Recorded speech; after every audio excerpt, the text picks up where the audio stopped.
This is chapter 1 of my soon-to-be book, hopefully soon-to-be book, Red Altar. "Ay-ya! We're all going to die!" shouted the men as their junk boat rocked unmercifully on the angry sea. "We're not going to die! Lift the lamp higher!" Quockbo yelled back. 2 men rushed to lift their lamps at the junk boat's most forward railing, while the others tried to hold the boat steady and on course. The lamps showed them nothing but fog and heavy sheets of rain barreling down from the sky. The 6 teenagers did not need the lamp to tell them what they already knew, what they already felt slashing their faces. Trembling, they held tighter to railings, ropes, and each other.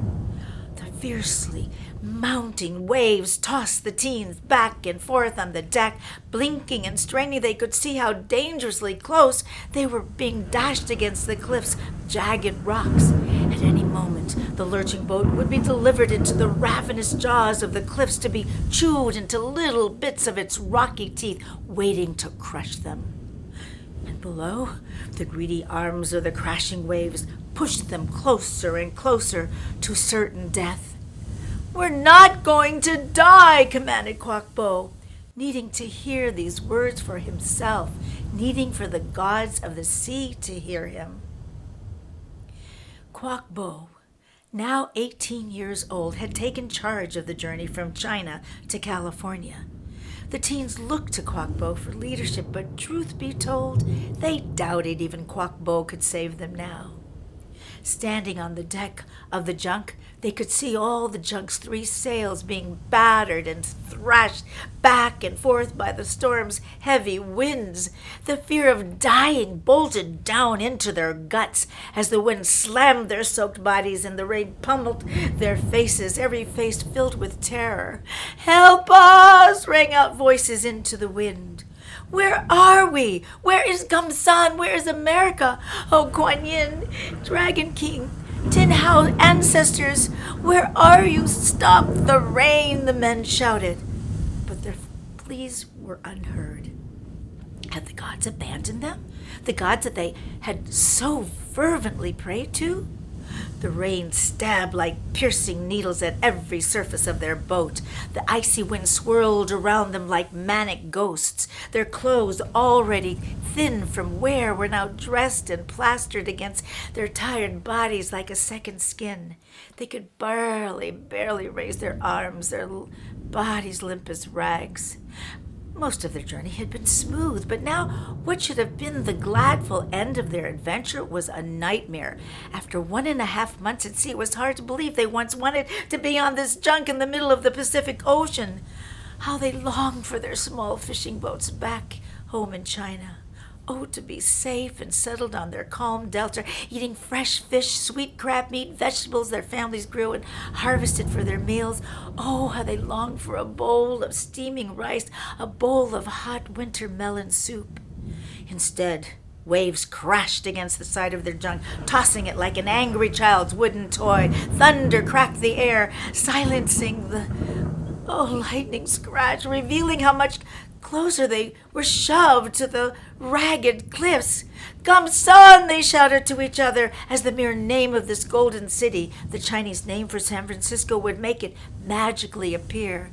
They longed for a miracle to stop the storm. They wanted San Francisco.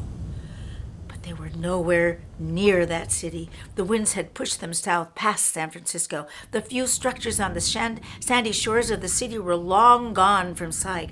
They tried but failed to turn the boat back as the harsh winds hurled them south, and now the stormy winds and the current thrust them unmercifully toward the shores of San Diego, and beyond that, Mexico.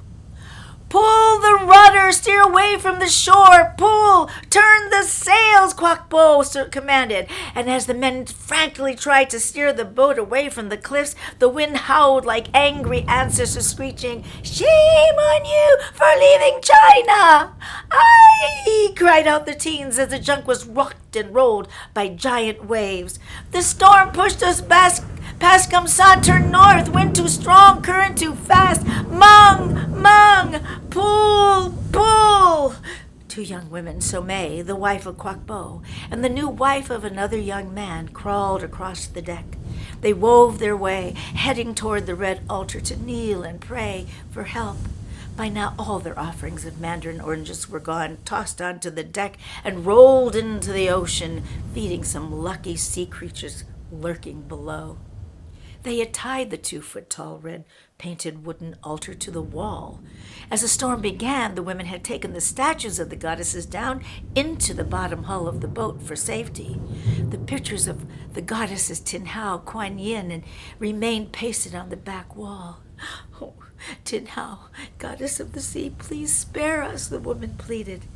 They stared at Tin Hao with both terror and hope, hoping that she would suddenly smile and stop the storm. "Honorable ancestors, please save us. We will bring honor to the family name in our new home. If only you will guide us to safety." Suddenly, a giant wave pushed the junk, tipping it almost to its side. The woman slid toward the railings. "Water dragon, help us!" they cried out. "Please don't let us die," cried out Quoc Bo. "Everyone hold tight." And as Quoc Bo held on to the ropes tied to the railings of the junk, his thoughts went spiraling back to his parents. They had sacrificed so much for his journey. They had such hope for him in this new world. He would not disappoint them. He had to survive.